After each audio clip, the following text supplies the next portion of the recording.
Hello दोस्तों, स्वागत है आपका अपने यूट्यूब चैनल के ऊपर। तो दोस्तों आज ना हम central bank of India stock का एक छोटा सा एक एनालिसिस करने वाले हैं। तो दोस्तों एक एनालिसिस हमारा जो पॉइंट ऑफ व्यू रहेगा वो है long term point of view से हमारा एक एनालिसिस रहेगा। तो जिसमें हम 2 ईयर्स या 3 ईयर्स का एक पॉइंट ऑफ व्यू में इन्वेस्टमेंट पॉइंट ऑफ व्यू रखने वाले, तो उसके पॉइंट ऑफ व्यू से रहेगा। दोस्तों एक और डिस्क्लेमर मैं आपको देना चाहूँगा कि ये मेरी तरफ से किसी भी तरह का बाय सेल होल्ड कॉल नहीं है। आप अपने फाइनेंशियल एडवाइजर्स के साथ डिस्कस करके ही इस स्टॉक में निवेश कीजिए, ना कि इस वीडियो को देखकर। तो दोस्तों क्या हुआ है कि अभी सेंट्रल बैंक ऑफ इंडिया काफ़ी चर्चा में रहा है। सबसे पहली न्यूज़ तो सेंट्रल बैंक ऑफ इंडिया में ये रही थी कि जो गवर्नमेंट में अभी कुछ दिनों पहले इन सभी बैंकों का प्राइवेटाइजेशन करने का सोचा है। ठीक है, तो इन बैंकों का प्राइवेटाइजेशन होगा तो इसीलिए बैंक्स के स्टॉक्स ने काफ़ी अच्छी रैलीज आपको देखने को मिली होंगी। देखिए दोस्तों, यहाँ से अगर हम चेक करते हैं तो ये लगभग बजट के बाद जो देखा जाए तो स्टॉक ने लगभग देखिए 70% के रिटर्न 3rd ऑफ फेब से 18 यानी 15 दिन के अंदर 70% के रिटर्न इस स्टॉक्स ने जनरेट किए थे। और न्यूज़ थी सिर्फ प्राइवेटाइजेशन। तो प्राइवेटाइजेशन होगा या नहीं होगा ये बात का बाद में की बात रही, पर लेकिन दोस्तों मेन न्यूज़ जो असली न्यूज़ है इन स्टॉक्स के रिलेटेड वो है पीसीए फ्रेमवर्क। क्योंकि प्राइवेटाइजेशंस को क्या किया गया है, प्राइवेटाइजेशंस को एम्प्लॉयज़ ने काफ़ी अपोज किया है। तो आने वाले दिनों में ये देखना पड़ेगा कि इसको गवर्नमेंट इस सिचुएशंस को गवर्नमेंट किस तरह से हैंडल करती है, इसके ऊपर डिपेंड रहेगा।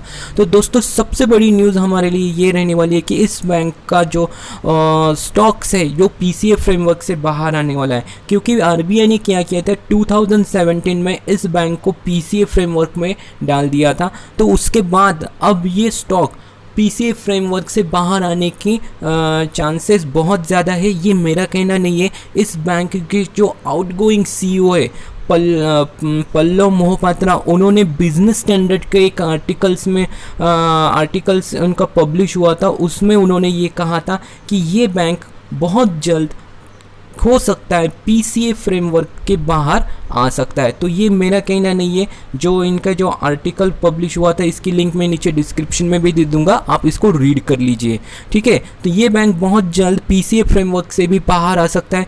तो दूसरी पॉइंट ऑफ व्यू से एक अगर देखा जाए तो इन बैंकों का मर्जर नहीं हुआ था। जैसे कि 2018 में क्या हुआ था, जो आरबीआई के गवर्नर थे उर्जित पटेल, उन्होंने रेजिग्नेशन दिया और फिर हम न्यू गवर्नर जो शक्तिकांता दास हुए, उस समय बहुत सारे बैंक्स को जो पीसीए फ्रेमवर्क से बाहर निकाला गया था, जिसमें विजया बैंक, देना bank, Allahabad bank, United bank of India, इनका निकाला गया था। और बाद में इन बैंकों का क्या किया गया था, मर्जर किया था। अभी भी 3 पीएसयू बैंक जो पीसीए फ्रेमवर्क में है, तो उसमें से एक पीएसयू बैंक है सेंट्रल बैंक ऑफ इंडिया। तो हो सकता है कि आने वाले दिनों में अगर ये बैंक पीसीए फ्रेमवर्क से बाहर आएगा तो इसका मर्जर भी हो सकता है।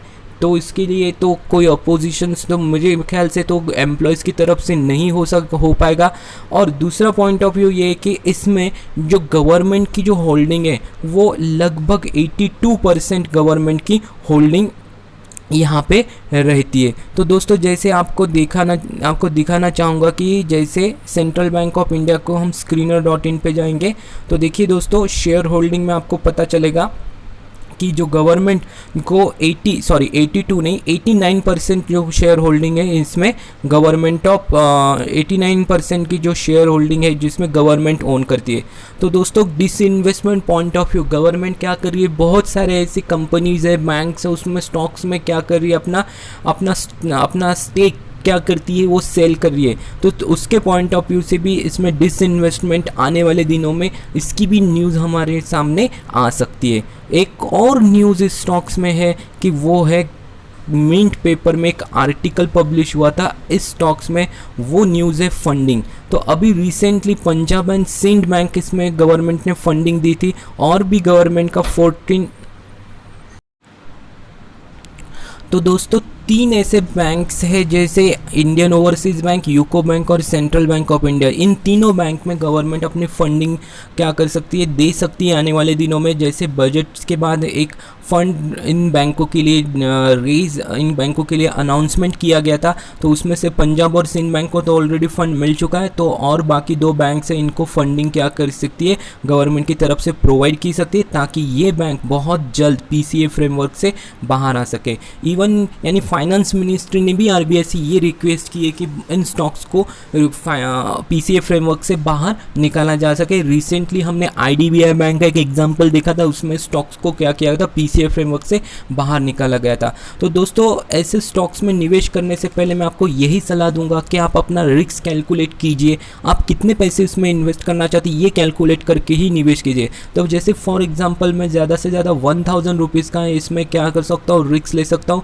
अगर इतना लॉस भी हुआ तो मैं उस लॉस को क्या कर सकता हूँ, सह सकता हूँ। इससे ज़्यादा मैं लॉस स्टॉक्स के ऊपर नहीं ले सकता हूँ, इतना ज़्यादा रिस्क स्टॉक्स के ऊपर नहीं ले सकता हूँ। अगर 1000 रुपीज़ भी मुझे इन्वेस्ट करना है तो मैं एक साथ स्टॉक्स खरीदूंगा भी नहीं, उसको क्या कर दूंगा, स्टैगर्ड वे में क्या कर लूँगा, बाय करूँगा। तो स्टॉक मार्केट में डिसिप्लिन काफ़ी इंपॉर्टेंट होती है, उसको भी फॉलो कीजिए। अगर एक साथ अगर बहुत ज़्यादा कैपिटल आप इन्वेस्ट कर देते तो इसमें क्या हो जाएगा, आपका कैपिटल क्या हो जाएगा, लॉक हो जाएगा और बहुत सालों तक ये स्टॉक नीचे रहेगा। फिर आपको 1 साल 2 साल उस स्टॉक को प्राइस को गेन करने में ही लग जाएंगे, तो इस केस में लॉस भी क्या हो सकता है, आपको हो सकता है। तो रिस्क कैलकुलेट कीजिए, कितना पैसा उसमें इन्वेस्ट करना है ये कैलकुलेट करके ही बाद इसमें स्टॉक्स को निवेश कीजिए। तो दोस्तों ये यहाँ पे चार्ट्स को ऑब्जर्व कर देते तो पीसीए फ्रेमवर्क में आरबीआई ने इसको 2017 में डाला था। 2017 में जब ये स्टॉक ऑलमोस्ट 100 रुपीज़ के करीब ये ट्रेड हो रहा था, तो अब देखिए दोस्तों इसका जो एक वर्स्ट फेज़ है जो स्टॉक का अब कंप्लीट हो चुका है, हम ऐसा मान सकते हैं अगर ये स्टॉक पीसीए फ्रेमवर्क से बाहर आता है, क्योंकि लास्ट 3-4 क्वार्टर्स ने इसने क्या किए, प्रॉफिट जनरेट किए। आप स्क्रीनर.इन पर जाकर देखिए, इनके क्वार्टरली रिजल्ट वहाँ पे अवेलेबल है, आप वहाँ से देखिए। तो दोस्तों मैं तो ये नहीं कहूँगा कि ये स्टॉक अभी 2017 में 100 रुपीज़ के ऊपर ट्रेड हो रहा था और ये जाके अब 100 रुपीज़ के ऊपर जाएगा, नहीं।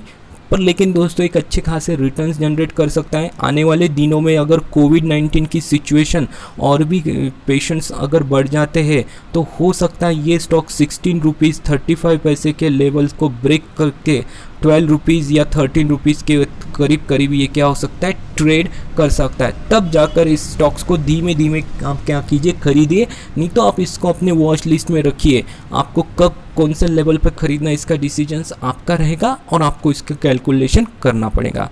दोस्तों अगर ये वीडियो अच्छी लगती है तो इस वीडियो को लाइक कीजिए और अपने दोस्तों के साथ शेयर कीजिए। Thank you for watching my video.